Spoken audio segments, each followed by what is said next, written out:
we learn how to download Mozilla Firefox on Windows 11 in this video. So if you have most of the browsing application on your Windows, but you discover that the Mozilla is missing and you want to install it, then let me quickly walk you through how to do this. So the first thing to do when you want to download or install Mozilla Firefox on Windows 11 is go to google.com on your browser, then search for Mozilla Firefox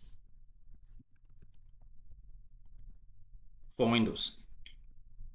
Then go ahead and click on the first result. Once you click on download Mozilla Firefox for Windows, then you'll be taken to the official Mozilla website like this. Now go ahead and click on download now. Once you click on the download now button, then you should see the Mozilla Firefox downloaded here. So if you click on this download button, you should see it here. Then go ahead and open the installer. Once you click on it once, then hang on, the Mozilla Firefox is going to run on your Windows.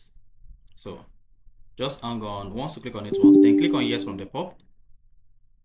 Once you selected yes, then you should see the pop that says Firefox browser, optimizing your settings for speed, privacy and safety.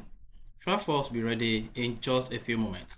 You can now see the Firefox browser is now installing on my Windows 11. So the time it's going to take to complete the installation process depends on the speed of my network connection.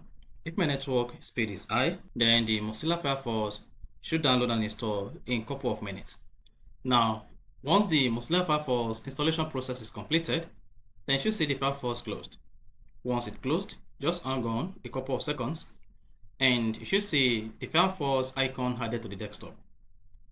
Now, hang on, then you should see the Mozilla Firefox browser opened by itself, and then you are good. Then you should see the welcome message. We love keeping you safe. Then go ahead and click on save and continue. That is, if you want to pin Firefox to taskbar, set as default browser, import previous from browser. So I'm just going to check this.